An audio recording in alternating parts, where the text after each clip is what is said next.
Next on Newsmakers, while some cities face transportation woes because of budget belt tightening, one Pierce County city is spending millions to improve local transportation. Details coming up.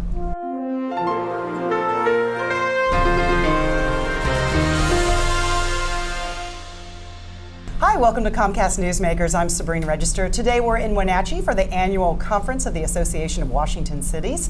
Joining me right now, John Caulfield, who is city manager for the city of Lakewood. John, so great to see you. Thanks for coming on the program. Likewise. Thank you so much for having me. As I mentioned, a lot of cities right now, they might be doing one project, maybe none at all because of budget belt tightening, but the city of Lakewood is actually spending millions. You've got several projects going on. Actually, there's a lot going on in Lakewood here, not just beginning this summer, but out into the future. And I'd just like to start off and say, pardon the progress. Over the next 6 years, our council has appropriated $41 million to do over 30 projects. Wow. Everything from overlays to sidewalks, street reconstructions.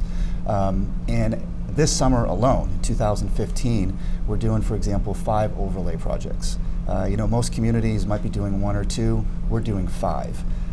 Also, we got a couple of major projects on some of our key corridors that are going to get underway. Pacific Highway South, as well as a project along Bridgeport as it interfaces with a major JBLM gate. So we're really, really excited about that. It's an issue of quality of life for our citizens and our businesses, but it's also about setting the groundwork for economic development as well.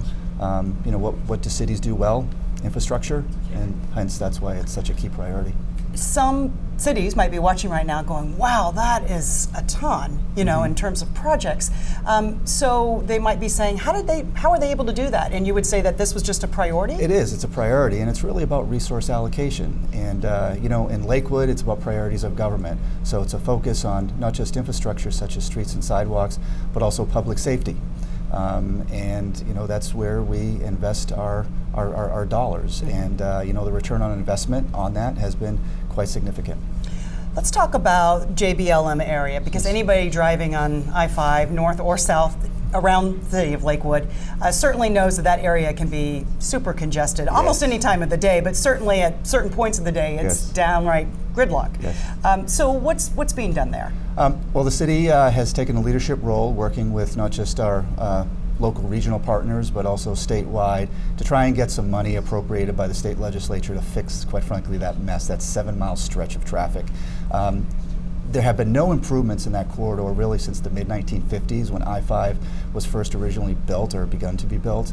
And we're looking for some funding. Knock on wood, we're optimistic that the state legislature will provide the funding to be able to address that. I would like to point out that the congestion that exists there is not from JBLM, but rather the growth in the South Sound. From 1980, population has increased from 400,000 or 500,000 to over 1 million today. So it's not about JBLM, it's really about the growth that has occurred in this region. And the improvements, it's about economic development and allowing for freight to be able to move through more smoothly. So it is a key initiative, not just for our city but our region, and we're optimistic that the state legislature and the governor are going to be able to provide the funds to be able to address that.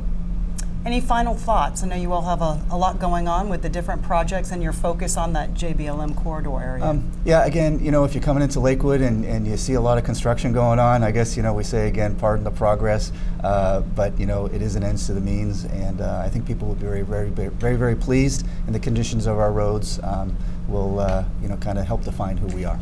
And like you said, and we're almost out of time, but you've got projects going on this summer to 2015, but you've got a lot set up even for the future. Through 2020. 2020. And so really, quite frankly, we're just getting started. Just getting started. Yep. Okay, well, John Caulfield, great to talk to you today, and thanks so much for joining us. Absolutely. And also just being a part here at the Association of Washington Cities. Well, likewise, Sabrina, thank you so much. And thanks for watching Comcast Newsmakers.